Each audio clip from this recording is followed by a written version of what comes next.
When it comes to professional Overwatch, the team that's around you can often be the difference between being average and being amazing. A player joins a team in his first year and sometimes he ends up sucking, or he's just not as good as expected. And it could be a scheme fit issue, maybe a toxic environment, or maybe something a lot more simple. No matter the case, we see it every single year. But which players have benefited the most from a change of scenery? That's what we're here to answer today. These are 10 Overwatch League players who performed better after changing teams. And starting us off at number 10 is the king of swapping teams himself, Hapa. It's not difficult to see why he'd make it on a list like this. He has played on 4 different franchises in 5 years, and at some point you're bound to not screw up, you know what I mean? And with Hapa, you could argue that the best example for him came in Season 2. Back in 2018, he just looked okay. He was more so getting attention for playing random things like Zen and Tracer and whatnot, rather than his skill as a tank player. So by the time the offseason hit, Hapa had served his purpose and he was released as he went on to his next job in Guangzhou, and it was here where he immediately took a jump. What was so great about Hapa during this time was he was still a great flex player, but he was doing a lot more work on the tank, as his D.Va, Zarya, and Sigma were solid, and his DPS was definitely pretty dangerous too, seeing as his Sombra, Tracer, and even Pharah were a problem at times. While he certainly was not a top tier off tank or anything, he certainly did do his job very well, and he was getting a lot more attention than the previous year. His year on the Guangzhou Charge genuinely might be the reason that he still has a job today. He took a notable jump in his performance, and he wasn't really getting compared to Poco and other people like that from Philly anymore, which is why he ultimately earns the number 10 spot on this list. Coming in at number 9 is someone who boasted talent in contenders, but maybe found himself in the wrong situation during his rookie year. I'm talking about Crimzo. This 3-year veteran started his career off on a disgruntled Dallas Fuel franchise. And while he wasn't a terrible player during his first year or anything, he was far from high tier. He never really had an excellent support duo or any tanks that could guide him, so he was in a pretty tough situation. There were some shining moments for sure early on, but the season for Dallas quickly began to derail. And in general, I'd say that Crimzo was not a name to remember. But luckily for him, he knew that other teams recognized his talents and the unlucky hand that he was dealt, so it wasn't long after where he ended up joining the Houston Outlaws. And while his level of play was a big question mark during the preseason that year, he quickly made it apparent early on that he would not be the same player. From start to finish, he was arguably the backbone of this Houston team. His healing output was unreal, and he unleashed his full playmaking potential since he had better support around him. He was probably one of the better flex supports in the league statistically, as his death rate went way down compared to year 1, and he maybe got even better mechanically. All in all, Crimzo had an incredible turnaround year. He felt better individually, but also in terms of making a difference for his team. He was borderline role star level and was arguably the best Western support player in the league. Going to Houston ended up being the best decision possible for his future career, and I'm sure he'll always be thankful for his time here as a result. But Crimzo ain't the only one to get more respect after joining a new team, cause at number 8, we have Iziyaki. Now, Iziyaki's career trajectory started off kind of strange. He couldn't make it to America at the end of 2018 and was suddenly thrown into the starting lineup by the start of 2019, and Coach Moon absolutely prided this man on his crazy mechanics and wanted to do everything possible to get him into the starting lineup. And early on, we definitely did see the flashes. However, he appeared to be very raw. He couldn't quite synergize with the rest of the squad very well, and he made plenty of mental errors as he was clearly an undisciplined player, and he just couldn't show improvement on a Valiant team that was pretty terrible overall. He was a young, inexperienced player with a lot on his plate, and before he knew it, he was getting benched for Kariv and never saw the stage again as a member of the Valiant. So that's when the Shanghai Dragons decided to swoop in and make a trade for him late into the year. Shanghai hated to see his talents go to waste, and they immediately made him their new starter for the future. And, well, you kind of get the story from here. Iziyaki ends up reuniting with Coach Moon, and he developed very, very quickly. His positioning, his discipline, it all got way better, and his playmaking potential stayed super high, and perhaps he just felt a bit more comfortable in a fully Korean system. And while he wasn't quite the star of the show in his first couple of years on Shanghai, he was arguably a top 2 flex support in the league and an MVP candidate by the time we hit Season 4. It goes without saying that he is a top flex support of all time and one of the better Ana and Zen players we have ever seen. For a couple of years, it seemed like Iziyaki would be one of those super flashy players who could never put it all together and would just get compared to Kariv a lot of the time. But luckily for him, his fate got changed, all because he was able to escape the clutches of the LA Valiant right in time. What an incredible comeback. But as we move on to number 7 now, we come to realize that Iziyaki is far from the only guy to play better because of a trade. How could this list be complete without Dante? Now, in all fairness, Dante has never been terrible at the Overwatch League level. In fact, for a good bit in 2018, he was the lone bright spot on a young Shock team. But the thing is, nobody was really thinking of him as the long-term answer. The focus was on Sinatra as well as Architect at the damage-dealing role. Despite his incredible early season efforts, people simply started to forget about him. The Shock did not envision him as part of their future, so they traded him to Houston despite all that he's done. But in terms of career moves and not having to split playtime and getting more name recognition, this might have been the best possible thing for Dante, because once he got traded over to the Outlaws, he elevated his play to an all-star level and got way more appreciation. The Outlaws simply have not done much of anything in their long and sad existence, mind you, but it goes without saying that they would have even less relevance if it weren't for Dante. In 2019, he proved himself as arguably the most impactful Sombra player in the world. In 2020, his Tracer was at times the lone reason why Houston even won a game. And in 2021, the team finally built a foundation around him as Houston had their best regular season ever. And now, here in the modern day, he has elevated his play even more by picking up a brand new role. Dante really is a star through and through, and I think people finally got to realize that after the Shock casted him aside. On the topic of a well-needed change of scenery, it's important that we bring up Ivy here in the number 6 spot. Ivy's career in the Overwatch League was rather short-lived, but one thing we gotta admit is that he definitely rose to superstardom after joining the Philly Fusion in his second year. The man went from this high-potential player that people thought could maybe be good to one of the top flex DPS in the game, and it all happened the moment that he got a breath of fresh air. As a rookie on the Toronto Defiant, he showed promise early on. The mechanics were there both on the Zarya and the small glints of him that we saw at DPS,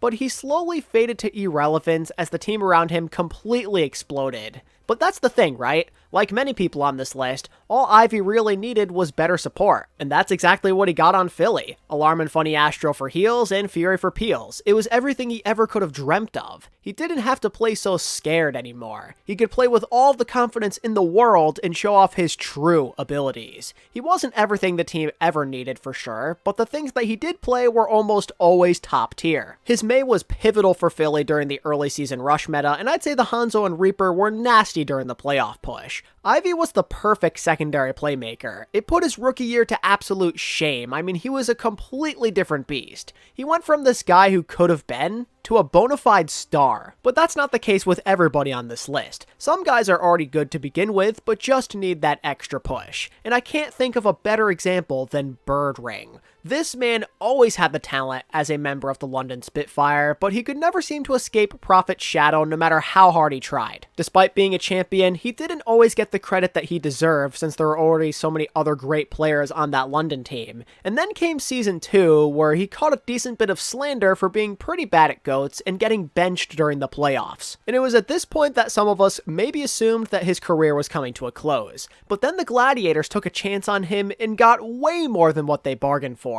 It was pretty unclear who the leader of the New Look Glads would be at the start in 2020, but those questions quickly disappeared after Birdring showed us all that all he really needed was a new situation where they put more faith in him and where he's the true star. Not only did Birdring regain his old form on his new team, but he arguably played at an even higher level. We're talking Rollstar/MVP level in 2020. That question on if he could lead a team or not just completely got erased from existence. Who could ever forget that epic flu game this dude had? Watching him pass out after willing his team to victory is one of the most iconic things I have ever seen. And even as other stars came to LA, Birdring still remained a major focal point during the tournaments and the playoff pushes. No more Prophet comparisons. No more wondering if he's washed. Birdring proved his worth once and for all while elevating his play to brand new heights. Moving on to the number 4 spot, we have yet another guy who was once involved with the LA Gladiators. Let's talk about Void. And kinda like Birdring, there was never a point where Void was a poor player. In fact, the stats would suggest that he is even better than people gave him credit for at the time. But that didn't stop people from saying that he might not be the greatest pickup for Shanghai, and there's also the fact of the matter that remains that in Season 1, it was all about Fissure, he lived in his shadow for sure, and in Season 2, he caught a lot of criticism when the team ended up favoring hydration on the Sigma during the playoffs.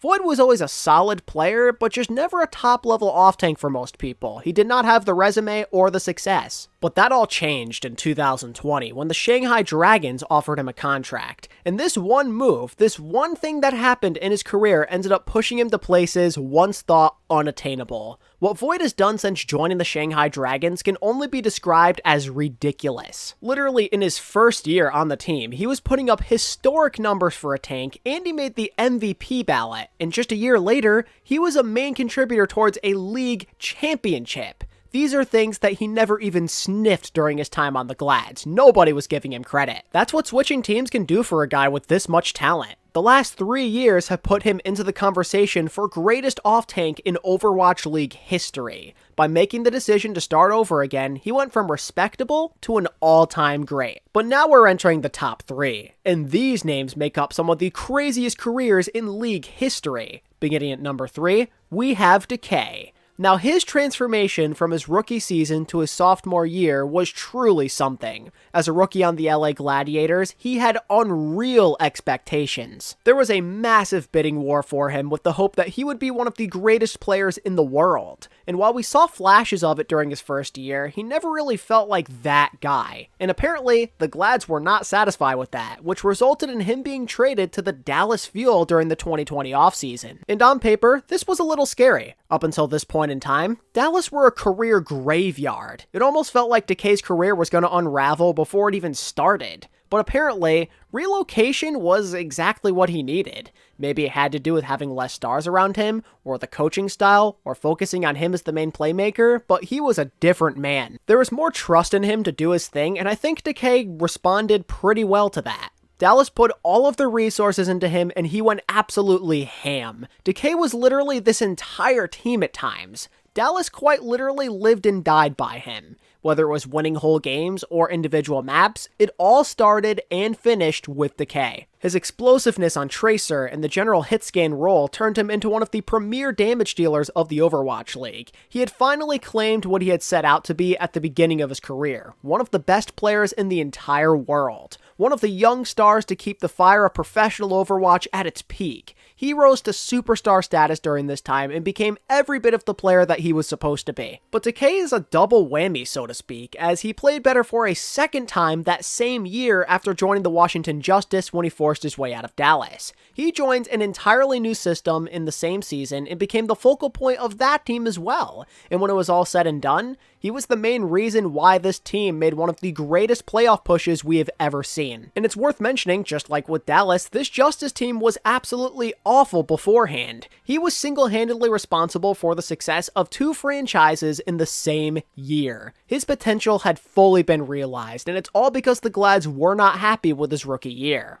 Absolutely wild. But Decay ain't the only former Gladiator to see a massive turnaround, because at number 2, we gotta talk about Fissure. A list like this would be incomplete without his amazing story. In the early beginnings of Season 1, he shared the spotlight with a ton of superstars on that loaded London roster, and a lot of the time, he was just watching from the bench thanks to Gesture. Fissure just could not shine on this team, and it only got worse as London began to win seriously with him watching from behind. It was becoming obvious that Gesture was the best fit, so Fissure basically had no choice but to request a trade, and one struggling team answered his prayer. The mediocre LA Gladiators were in desperate need of a star. Despite the language barrier, they pulled the trigger without any hesitation, and this immediately caused a butterfly effect that changed their year and Fissure's year, as he ended up being the exact thing they needed. That one missing piece that was holding them back from potential greatness, because not only was he a massive playmaker on the Winston, but he was a true leader. He led by example with his amazing play, and he inspired his teammates to elevate their play to a brand new level.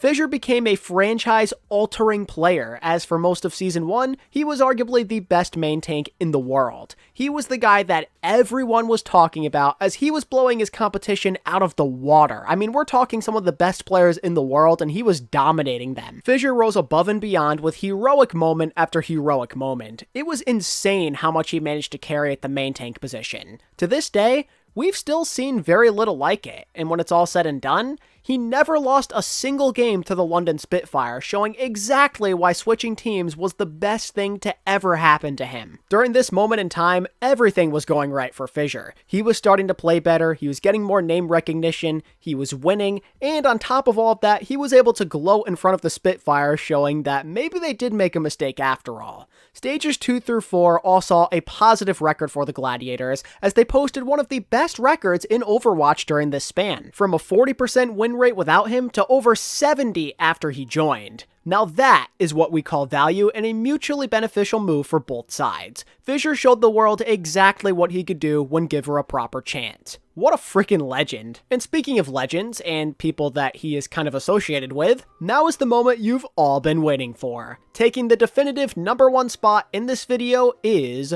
Rascal. He is probably the greatest example of what we have when it comes to a player benefiting massively from a team swap, because for a while, Rascal's Overwatch League career was looking pretty bleak. In his brief time on London, he lived in the shadow of legendary DPS players like Prophet and Birdring, and then things proceeded to get even worse once he got traded to an imploding Dallas team that offered him absolutely nothing. In less than 1 year, Rascal had joined 2 hopeless situations and was maybe on track to have a way worse career than he should have. But then, all of a sudden, a glimmer of hope arrived just in time to save him. He decided to take a chance on a young and upcoming Shock team. But little did he know at the time, this was actually the best career move he could have ever made. His time on the Shock was absolutely insane, as it's here where Rascal ended up cementing his legacy in Overwatch Esports forever. Thanks to a more positive system and Coach Krusty's guidance, Rascal was a god-tier DPS for over 2 years. His flexibility and consistency were always shining through brightly every single match, as he showed off a top-tier Brigitte in the GOATS era and is arguably the best Mei in Overwatch League history for rush comms. But that might only be the beginning, cause whenever a new hero was added to the game, he was always one of the first people to master them. In 2019, it was being the league's best Baptiste, and in 2020, he picked up Echo pretty effortlessly right as she hit the meta during the Mei Melee. In all of the instances just named, Rascal helped bring home tournaments and league championships because of his flexibility. His OWL career truly became legendary as he earned titles like Flex God, Superstar, and Legend. If it weren't for this seemingly perfect fit, Rascal might have been one of the biggest what-ifs in Overwatch League history. He left a life-lasting legacy on this league, and it's all because he chose to take a risk on a new team with very few veterans. To say Rascal played better after joining a new team would be an understatement, and out of all players on this list, his legacy definitely got saved the most, hence why he claims the #1 spot in this video. And with that being said, that's gonna do it, ladies and gentlemen. If you enjoyed this video, and you want similar content just like it, consider checking out my top 15 player rivalries of all time linked in the end card. And if you're new around here, you should consider hitting the subscribe button to stay up to date with all of my recent content, whether it be Overwatch League discussions like this or Overwatch 2 content. And until next time, this is ATP, signing out. Peace.